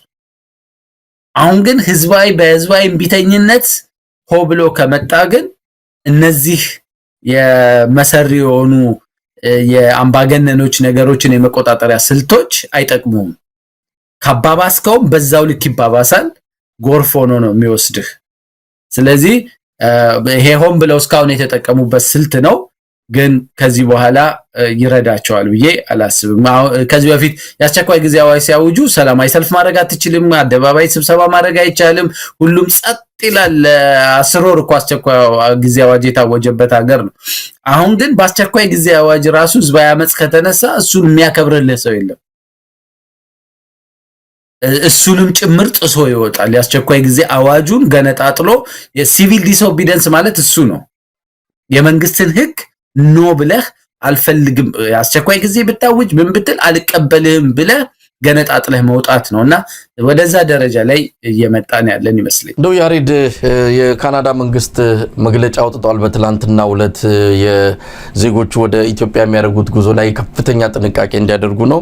ከአዲስ አበባ በስተቀር ያሉት አካባቢዎች ሰላም እንደሌለ፣ ስርዓት አልበኝነት፣ ወንጀል እንደተስፋፋ ጠቅሶ ነው እንግዲህ ዜጎች ጥንቃቄ እንዲያደርጉ የጠየቀው። በሰሞኑም እንደዚሁ የእንግሊዝ መንግስትም ተመሳሳይ የጉዞ ማስጠንቀቂያ አውጥቷል። በአማራ፣ በኦሮሚያ፣ በትግራይ፣ በሶማሌ ክልል፣ በአፋርም እንደዚሁ ከፍተኛ ችግር ስላለ ዜጎች እንዳይንቀሳቀሱ እንደዚሁ ምክሩን የሰጠበትን መግለጫ አይተናል። ተከታታይ ነው። ምዕራባውያን መንግስታት እያወጡ ነው። ባለፈው አሜሪካንም ህዝባዊ አመጽ ሊፈነዳ ይችላል የሚል ነገር አንስታለች እና እነዚህ ሀገራት በዚህ ደረጃ ሀገሪቱ ሰላም እያጣች መሆኗን እያወቁ የሚያሳድሩት ጫና ግን እጅግ አናሳ ነው ማለት እንችላለን። ምክንያቱም አሁን የሆነ አንድ ዓለም አቀፍ ጉባኤም በአዲስ አበባ ይካሄዳል። እንዲህ አይነት ሰላም እጦት ባለበት ለምንድን ነው ይህንን ነገር የሚፈቅዱት የሚለው? ያው በእርግጥ አብይ አህመድ ደጅ ጠንቶ ብዙ ጥያቄዎችን አቅርቦ ተመላልሶ ያው እሱ ገጽታ ግንባታ ነው። በቃ ስብሰባው በመካሄዱ ኢትዮጵያ ገጽታዋ ይስተካከላል፣ የመንግስታችንም አጠቃላይ ምስል ይቀየራል የሚል ውጤትና ግብ አስልቶ ነው ይህንን ጉባኤ እንዲዘጋጅ ከፍተኛ የሆነ ጥረት እያደረገ ያለው። በመጨረሻም ሰዓት ተፈቅዷል እንደሰማነው መረጃ ከሆነ። ግን ለምንድን ነው እንዲህ አይነቱን ነገር የሚፈቅዱት? በቅርቡ አንተም እንደጠቀስከው የኬንያ አንድ ዜጋ ታፍኖ የነበረበት፣ እንግሊዛዊ ዜጋም እንደዚሁ ታግቶ የነበረበት፣ ባለፉት ሁለት ድምፃውያንም እንደዚሁ የአፍሪካ ድምፃውያን ናቸው አዲስ አበባ መጥተው ተደብድበው ተዘርፈው ከወጡ በኋላ የተናገሩበት፣ እንደዚሁም ባለፈው የአፍሪካ ልማት ባንክ ፕሬዚዳንትም በመንግስት ወንበዴዎች ተደብድበው የታዩበት ሁኔታ ነው ያለውና አዲስ አበባ እንደው ብልጭልጩ ነገር ይታያል እንጂ ሰላም የለም። አዲስ አበባ በየቀኑ ሰው ይሞታል፣ ቱቦ ስር እየሞተ ታንቆም ተገሎ ብዙ ነገር መጥቀስ ይቻላል። እንዲህ አይነት ነገር መኖሩን እያወቁ ጫናቸው ላላ ያለ ነው። የጉዞ ማስጠንቀቂያ ያወጣሉ። ግን የሀገሪቱን ገጽታ ለማስተካከል አብይ አህመድ በሚሄድበት ርቀት ልክ እነሱ ደግሞ እንደዚሁ እርምጃ ሲወስዱ አይታዩምና ምን ማለት ይቻላል? እንደው ከዚህ አንፃር የነሱ አካሄድ እንደው ተገቢነት አለው ብለህ ታምናለህ? አዎ በአንድ መልኩ ተገቢነት አለው። ከእንትን ለመጀመሪያ ያህል የዚህ ኤምባሲዎቹ የሚያወጧቸው ዋርኒንጎች እንደ ተራ ነገር የሚታዩ አይደሉም። ግን ምንድነው ሁሌ ሬጉለርሊ ነው አሰስመንት የሚያደርጉት። በነገራችን ላይ ኤቭሪ ዊክሊ ባይ ዊክሊ በየወሩም የሴኩሪቲ አሰስመንት ያደርጋሉ። ስጋቶችን ትኩሳቱን የሚያጠኑበት የራሳቸው ኢንዲኬተሮች አሏቸው። በነዛ መስፈርቶች ውስጥ ሌቭል አላቸው። ሌቭል 1 ሌቭል 2 ሌቭል 3 እያሉና ሌቭሉ እየጨመረ ስጋቱ እየጨመረ ሲመጣ መጀመሪያ የሚያደርጉት ትክክልም ናቸው፣ ዜጎቻቸውን ነው ፕሮቴክት የሚያደርጉት። ዜጎቻቸውን ወደ እነዚህ አካባቢዎች አትንቀሳቀሱ፣ አደጋ አለ፣ የአደጋው ደረጃ እዚህኛው ደረጃ ላይ ደርሷል፣ አመጽ ሊነሳ ይችላል፣ ህዝባዊ ቦታዎችን ኮንፍሊክቶች አሉ፣ ከህዝባዊ እንቅስቃሴ ከሚካሄድባቸው ቦታዎች ራቁ ማለት የአንድ ኃላፊነት የሚሰማው አገር እርምጃ ነው። የመጀመሪያ ተጠያቂነታቸው ለዜጎቻቸው። ስለዚህ ዜጎቻቸውን ነው አለርት የሚያደርጉት። አንድ እሱ ነው። ሁለተኛው ነገር ግን ስጋቱን መግለጽ እና ስጋት ስላለ ብለው መንግስት ላይ እርምጃ ሊወስዱ ቀጥታ አይችሉም። እሱ የሀገሮች የሉዓላዊነት የሶቨርኒቲ በሀገሮች መካከል ያለው ግንኙነት በመተሳሰሪያው ቦርደሩ ይገድባቸዋል፣ አይችሉም። ነገር ግን ብዙ ጊዜ የእርስ በርስ ግጭት ላይ ያው ተደራደሩ፣ ሰላም አድርጉ ምናምን የሚል ጥሪዎች ሊያደርጉ ይችላሉ። እሱ የአማጺ ኃይሎቹ የመግፋት አቅማቸውን እያየ በየጊዜው ከፍ ዝቅ ሊል ይችላል። አንዳንዴ አማጺዎቹ በጣም በጠነከረ ግፊት ውስጥ ሆነው ወደ ካፒታል ሲቲ ሲመጡ ሌላም አፍሪካ ሀገር ያገዛዝ ስርዓቱን አንቀው ለድርድር ያስቀምጣሉ። የፕሪቶሪያ ስምምነት ጥሩ ምሳሌ ነው። በእኛም ኬስ የግጭቱ በተለያዩ የሀገሪቷ ክፍል ሆኖ ዳርዳሩን ከሆነ ደግሞ የሀገሪቷ መንግስት በኃይል የታጠቁ ኃይሎችን የመከላከል ሌጂቲሜት የሆነም ህጋዊ ግዴታም ስላለበት ዓለም አቀፋዊ ግዴታም እዛ ውስጥ ብዙ ጣልቃ አይገቡ። ህዝባዊ አመጽ ከተነሳና ህዝብ ድብልቅልቅ ብሎ አደባባይ ከወጣ ያንን ስርዓት የኢትዮጵያ ህዝብ ዝምታውን ሰብሮ የማይፈልገው መሆኑን እያሳየ መንግስት የኃይል እርምጃ ሊጠቀም ካለ ግን you'll see ዛሬ ያላቸውን አቋም አይደለም የምታየው ሌላ አቋም ይዘው ነው የሚመጡት ምናልባትም መንግስትን ሊተካ የሚችል ኃይል ከጀርባ ሁሉ ሊያደራጁ ይችላሉ እስከዛ ድረስ ይሄዱባቸው ብዙ አገሮች አሉ ትልቁ ነገር አሁን ሳይለንት የሆነው የማህበረሰብ ክፍል ሪሊ መንግስትን ሌላ አማራጭ አጥቶ ነው መንግስትን ይደግፋል ወይስ ምንድነው ያሰበ ያለው ሚሊዮን አደባባይ ወጥቶ እስካልገለጸ ድረስ ግን በራሳቸው ትንታኔ ተነስተው የህዝብ ስለፈራ ነው ብለው መንግስት ላይ ጫና ሊያሳድሩ የኛን ስራ ሊሰሩ ግን አይሄዱ ስለዚህ እኛንን ቁጣችንን ማሳየት ያለብን እኛንን ለዓለም አቀፍ ማህበረሰቡ ጥሪ ማድረግ ያለብን እኛንን ዝምታችንን ሰብረን ይሄ አገዛዝ ህይወታችንን አደጋ ላይ ጥሏል እናንተ ለልማት ብላችሁ ለሰብአዊ እርዳታ ብላችሁ የምትሰጡትን ገንዘብ ድሮን እየገዛ እየጨፈጨፈን እየገደለን ነው እያፈነን ነው ሙስና ተንሰራፍቷል በእናንተ ገንዘብ ሙስናው ነው በብዛት ሙሰኞች ናቸው የሚጠቀሙበት ብሎ ህዝብ ኖ ማለቱን ወጥቶ ማሳየት ሲጀምር አሁን ዛሬ ለህዝባቸው ያደረጉትን ጥበቃ ብቻ አድርገው ዝም አይሉም ግልጽ የሆነ ቀጥታ የሆነ ጠንከር ያለ ኢንተርቬንሽን ያደርጋሉ ማዕቀብ እስከመጣል ድረስ ሊሄዱ የሚችሉባቸው መንገዶች ይመጣሉ እነዛ ነገሮች ያገዛዝ ስርዓቱን ኮላፕስ እንዲያደርግ ያደርጉታል ስለዚህ ባለቤቱ ነው ባለዳውኛ ነን የዓለም አቀፍ ማህበረሰቡንም ቴንሽን ለማግኘት እኛንን መንቀሳቀስ ያለብን ከዝም ብለህ የሚዲያ የዓለም አቀፍ ሚዲያ ከቨሬጅን ብታይ 2 አመት ከፈጀው ኢትዮጵያ ውስጥ ካለው የትጥቅ ትግል ይልቅ የኔፓል የማዳጋስካር የ2 ሳምንታት ህዝባዊ ንቅናቄ የዓለምን ትኩረት ስቧል ምክንያቱም ስርዓት ሁሉ እስከመቀየር ደርሰዋል ዓለም ለእንደዚህ አይነቱ ንቅናቄ ምንም ጥያቄ የለውም ምክንያቱም አዲስ አበባ ላይ እኮ አመጽ ከተነሳና መንገዶች ከተዘጉ ስራ ከቆመ ምንም አይነት እንቅስቃሴ ከሌለኮ አዲስ አበባ ውስጥ ያለ የዲፕሎማቲክ ኮሚኒቲ በጠቅላላ አዲስ አበባ የአፍሪካ ካፒታል ሲቲ ነች ስለዚህ ኮላፕስ አረገ ማለት ነው በራሳቸውም ላይ ተመጣባቸዋል ያኔ ያገዛዝ ስርዓቱ ኖ ህዝብህ አይፈልግህም ይሄ ነገር መቆም አለበት ወደሚል እንትን ይመጣሉ ስለዚህ እዳው አሁንም ቀደም እንዳልኩ እኛ ጋር ነው እኛ ስንጮህ ያኔ የሚገባንን ካረግን በኋላ ዝም ካሉ ያኔ እንደርስ ልናነሳው እንችላለን ያሬድ እንግዲህ አዲስ አበባ ዳርዳር እያለች ነው የሚሉ ነገሮችንም እያየን ነው አዲስ አበባ ላይ የሞት ሽረት ተጋድሎ እንደሚያደርግ አገዛዙ እንግዲህ የቀረው ያው ሰውየውም የአዲስ አበባ ከንቲባ ነው የሚባለው እዛው በ5 ኪሎ ሜትር ራዲየስ ውስጥ ቤተ መንግስት አካባቢ ያሉትን ነገሮች ያደረገ እዛ ያለውን ሰላም በኢትዮጵያ ሰላም እየመነዘረ እዛ ያለውን አካባቢውና ዙሪያ ያሉትን እድገቶች በኢትዮጵያ እድገት እየመነዘረ ነው ሰውየው ኢትዮጵያንም እንደዚህ ገደል እየከተተ ያለው ለማንኛውም አዲስ አበባ የሚነሳ ነገር የሥርዓቱ የመጨረሻ የቀብር ስነ ስርዓት የሚፈጸምበት ሊሆን እንደሚችል ምንም ጥርጥር የለውም እንዳይነሳ የሚችለውን ሁሉ እያደረገ ነው አዲስ አበባ በሰራዊት በነገራችን ላይ መሳሪያ ባልታጠቁ ግን የደህንነት ሰዎች ተወራለች በየኮሪደሩ በየጎጡና በየብሎኩ እንደዚሁ ጆሮ ጠቢ የሚሉትን የራሳቸውን ሰዎች አሰማርተው በከፍተኛ ሁኔታ ህዝቡን ለማፈን የተዘጋጁ መሆናቸው እየታወቀ ነው ግን ህዝቡ ይሄንንም ጠርምሶ መውጣቱ አይቀርም የመጨረሻው ደረጃ ላይ ሲደርስና እንዳልከው የአዲስ አበባ ነገር ይጠበቃል ግን ደው በመጨረሻ ያሬድ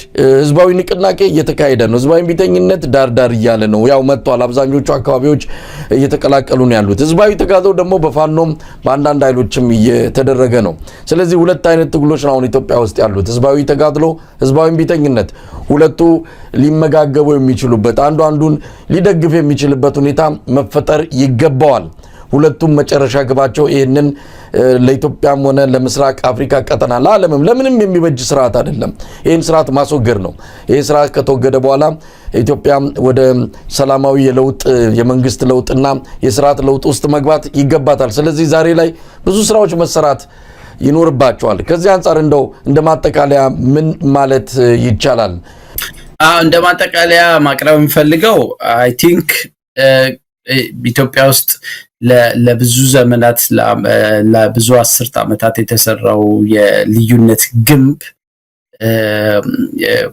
እስከዛሬ ድረስ አብረን እንዳንቆም አብረን እንዳንታገል በኢትዮጵያዊነት መስመር አንድ ላይ ተሰልፈን ለራሳችንም ለልጆቻችንም ተስፋ ያላት ሀገር እንዳይፈጠር ምክንያት ሆኗል። መበታተን ለአገዛዝ ስርዓቶች እንደ አንድ የመግዣ መሳሪያ እኔ እናንተ አብረን አለመቆማችን በተናጠል እንድንጠቃ ምክንያት ነው። ይሄንን የኢትዮጵያ ሕዝብ ከበቂ በላይ ትምህርት ያገኘበት ይመስለኛል።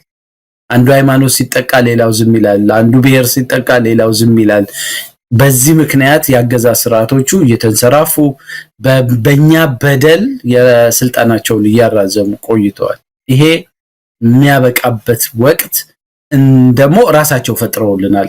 አሁን ሁላችንንም ክፌት ውስጥ የሚከት ሁላችንንም ፍትህ የሚያሳጣ ሁላችንንም ተስፋ በአገር ላይ የሚያሳጣ አገር ሊያሳጣን የሚችል አደጋን ሰርተዋል። ኢትዮጵያ ከፈረሰችም ይሁን ብዙ ችግር ውስጥ አመጽ የተቀድብልቅ ያለ የግጭት ቀውስ ውስጥ ከገባች የሚተርፍ ብሔር የሚተርፍ ሃይማኖት የሚተርፍ ሌላ አካል አይኖርም። ሁሉም ኢትዮጵያዊ ነው የሚጎዳው። ስለዚህ ያገዛዝ ስርዓቶቹን ማስቆሚያ ጊዜው አሁን ነውና እኔ ትልቁ አፒል ማቀርበው ለተደራጁ የፖለቲካ ኃይሎች በፖለቲካ ውስጥ ያሉ ኃይሎች ከእርስ በርስ የጎንዮሽ ግጭታቸው ወጥተው ከራሳቸው ኢጓቸውን አሸንፈው ስልጣን የምትይዘው አገር ሲኖር ነው፣ ህዝብ ሲኖር ነው። እሱን ሁሉ ለጊዜው ገድበው አንድና ብቸኛ ትኩረታቸው ኢትዮጵያ ውስጥ ያገዛዝ ስርዓቱን አስቆሞ ወደ ሽግግር መንግስት የሚመጣበትን አይነት መንገድ ሰላማዊ የሆነ ፒስፉል የሆነ ትራንዚሽን ኢትዮጵያ ውስጥ እንዲኖር ሁሉም ኃይሎች ኢትዮጵያን አገራቸውን የሚወዱ ራሳቸውን የሚወዱ ለልጆቻቸው ብሮ አገር ማፍራት የሚፈልጉ ዜጎች ሁሉ ዕውቀታቸውን፣ ገንዘባቸውን፣ አቅማቸውን ሳይገድቡ አንድ ላይ ቆመው ይሄንን አስከፊ ስርዓት ማስቆም አለባቸው። ጊዜው ደግሞ አሁን ነው። አንዳንድ እድል በወቅቱ ውስጥ ተጠቀምበት ነው እድል የሚሆነው። ሲዘገይ ላትጠቀምበት ትችላለህ። ሌላ መልክ ይዞ ነው የሚመጣው። ወደ ሲቪል የዋርሎርዶች ሀገር ከሆነች ኢትዮጵያ ከዛ በኋላ ማላይ ነው የምታምጽው? ከማጋር ነው ትራንዚሽናል የምትሰራው? ስለዚህ ሳይዘገይ የኢትዮጵያ ህዝብ ለዚህ ወቅታዊ የህዝባዊ እምቢተኝነት ጥያቄ ምላሽ በመስጠት አንድ ላይ በመቆም ለመንግስት ብቻ አይደለም መልእክቱ፣ በየቦታው በብሔር ተደራጅተው ሌላውን ለሌላው ብሔር ለሌላው ሃይማኖት ስጋት ለሆኑት ኃይሎች ሁሉ ለአንዴና ለመጨረሻ ጊዜ ትምህርት መስጠትና መልእክት ማስተላለፍ አለበት የኢትዮጵያ ህዝብና። መሳይ አመሰግናለሁ ስለጋበዝከኝ። ይሄ የተጀመረው ህዝባዊ ንቅናቄ አድጎ መላ ሀገሪቷን አዳርሶ እልቂቶች የሚነጥፉበት የኢትዮጵያ ህዝብ የዲሞክራሲ መሰረት የሚጥልበት የኢትዮጵያ ፖለቲካ ኃይሎች ነፍስ ገዝተው ከእርስ በርስ ሽኩቻ ወጥተው አገር ለማዳን አንድ ላይ የሚቆሙበት ጥሩ እድል ይፈጥራል ብዬ ነው ተስፋ ማደርገው። በሌላ ውይይት በሰፊው እንሄድበታል። በጣም ነው ማመሰግነው የሰብአዊ መብት ተሟጋች ያሬድ ኃይለማርያም። እንግዲህ ህዝባዊ እምቢተኝነቱ ተጀምሯል። ብዙ ነገሮች ያስፈልጋሉ። እንደናንተ አይነት በጉዳዩ ላይ ሰፊ ግንዛቤ ማስጨበጫ መድረኮችን ማዘጋጀት አለብንና ከናንተ ጋርም እንደዚሁ እየተቀራረብን ፕሮግራሙን በተከታታይ የምናቀርብ ይሆናል። ቀደም ሲል እንዳልኩት በየዩኒቨርሲቲው በየቦታው ድምጻችን ይሰማ ብላችሁ የመድረክ መጠይቁ ካላችሁ እንግዲህ በዝግጅት ክፍላችን በሶሻል ሚዲያም በተለያየ መልኩ ልታገኙን ትችላላችሁ። ደውለን እናናግራችኋለን ማለት ነው። ያሬድ በጣም ነው ማመሰግነው። እግዚአብሔር ይስጥልኝ።